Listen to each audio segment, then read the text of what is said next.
strength training versus hypertrophy training. Here's a couple interesting thoughts that you really should let put some time thinking about these things. So, is there an overlap between strength and hypertrophy? Yes, absolutely. I mean, there's no doubt about that. There's an overlap. But if you were trying to maximize one or the other, then there isn't an overlap actually. So when we look at the research, and there are many meta-analyses out there, and this is taking a very critical look at what exercise science actually can tell us. If you wanted to maximize hypertrophy, then you need to train close to failure or perhaps to failure. The closer you get to failure, the more of a hypertrophy response you get. So even if you took 50% of your 1 rep max, but you did it all the way to failure, you get a hypertrophy response. Okay, that's interesting. And if it was just about failure, though, this is a funny thought here, but think about this, then why wouldn't you just do nothing but 1 rep maxes? I mean, every single one of them is a failure rep. So, if that is the only thing that matters, then everything you should do should just be maximal. Do a maximal squat, do a maximal bench press, right? Because, I mean, you can't get any closer to failure than a true 1 rep max, okay? But yet we know that that isn't the best way to build muscle. Like if you want to be, big and have a ton of hypertrophy, that isn't going to work for you. Okay. So there must be more to this than just getting to failure. And then, this is where we recognize the fact that volume does in fact matter. It just does. Okay. So when you look at hypertrophy research, we're looking at a lot of sets that are higher reps. You're looking at a lot of, and I'm going to just put a number on this and say 8s. Anything over 8 is what I'm going to call high rep. Okay. The reason for that is because the percentage of the 1 rep max is what I'm going to come back to here. So, if you're at 75%, maybe you can get 10 reps. Maybe. Not everyone. Some people have more or less proclivity towards reps because of their fast twitch versus slow twitch muscle fibers. But let's just say as a general rule, at 75%, you might get 10 reps. Okay? So anything over 8 reps is going to be favoring hypertrophy, okay? Whereas strength is going to be sets that are less than 8 reps. Why? Well, this is an interesting thing when we look at the research. Training to failure does not improve strength. In fact, actually, well, I mean, it can.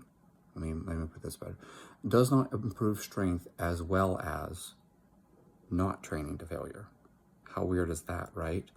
Why would that be? You mean not hitting failure is better for strength progress than hitting failure? And the answer is yes. Now, why? Because it comes down to a lot of other factors like the power output, so like the velocity of the barbell. When we look way back, the Soviets did all this research and they found that doing back squats with a load that you move at roughly 0.5 meters per second is the best load. What does that mean? Well, that means typically you're doing sets of 3 to 5 reps with a load that's somewhere around 80 to 85%.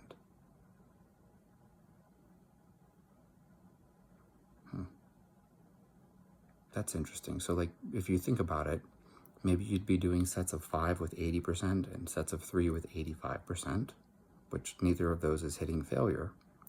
The percentage of 1 rep max matters for strength. You can't build strength by doing tons of reps at 40%. You can't build strength by doing tons of reps at 50%, okay? You're going to have to load sufficiently heavy to make progress in strength. However, at the same time, we need to be paying attention to the quality of the rep, and I mean that in terms of the velocity. So this is kind of like the whole Fred Hatfield thing of like the compensatory acceleration thing. If you are grinding slow ass reps that are like 0.3 meters per second, it's too slow. It's too slow. You'll still get stronger. Like, don't get me wrong. When you look at the old Soviet literature, they all got stronger. So whether they were at 0.3 meters per second, 0.5 meters per second, 0.8 meters per second, they all got stronger. But the group that was right in the middle with roughly 80 to 85% load, moving that bar at 0.5 meters per second. This is squat research, by the way. That's the group that made the best progress. And this makes sense because there's so much more to strength than just simply, slow, grindy reps and time under tension. There's all this neurological stuff that goes on. So training further away from failure, right? And so there was a podcast episode, I think it's like Brazos Valley Barbell, and they had on the guys who did the research on like the effective rep stuff, and they were talking about how strength is completely different than hypertrophy. And I remember one of them made a comment that, like your ideal strength workout would be doing something like 30 singles. Now, no one would want to do that because 30 singles would take a long time, like do a single, rest 2 minutes, or 3 minutes for that matter, do another single, rest 2 minutes or 3 minutes, I think about that, like you easily spend, 90 minutes just resting. That's a lot of time just sitting to get 30 reps done. So, he said it's probably going to go better if you do something like 10 sets of 3. Yeah, that makes sense, right? So, maybe the most optimal workout is for you to do 90% for 30 singles, if we're talking about strength being the goal.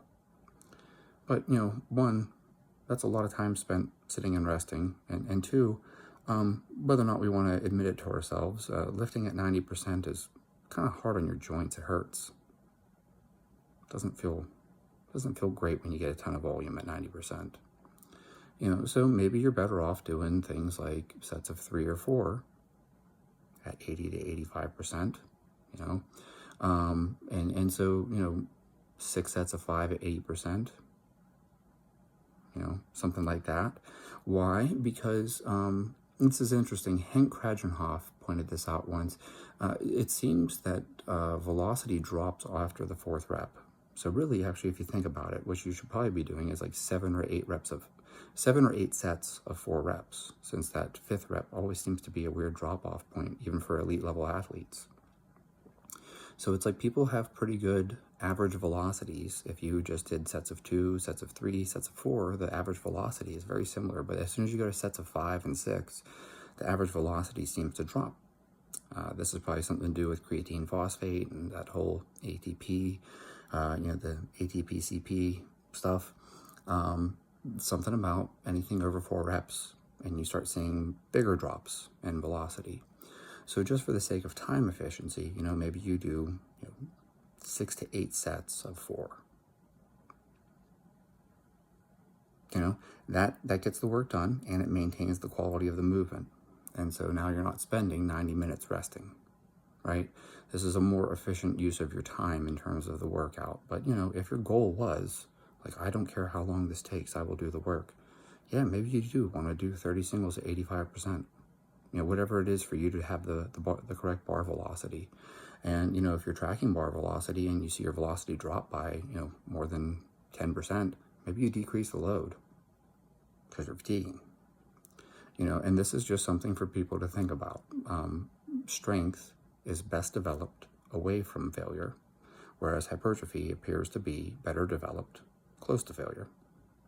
And strength requires that you use a sufficiently heavy load, which actually comes back to something Mike Stone said years ago. Beginners can get away with using 70 to 75%. As you reach an intermediate level, you're going to have to use at least 75 to 80%. As you move up from that and you become kind of an advanced lifter, you're going to have to use 80 to 85%. And then for like the elite guys, like the guys who are like at the far end of the advanced tier, like they're going to need to use loads of at least 85% to make any more progress. I remember Mike Stone saying that, and that makes sense. Like, how do you get strong? Well, you get strong by lifting heavy weights. You don't get strong by lifting light weights.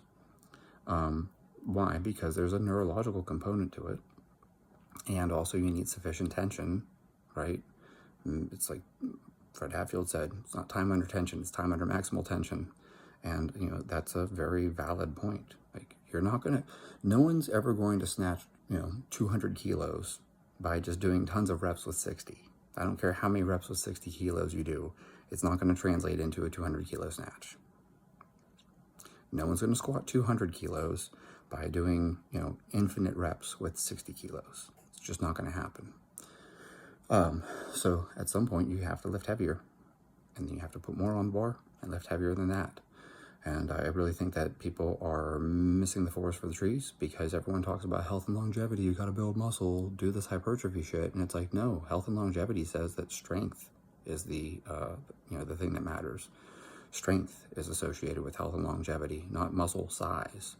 So, if your goal is to get stronger, if your goal is for health and longevity, then you should be doing strength training, not hypertrophy training. Just something to think about.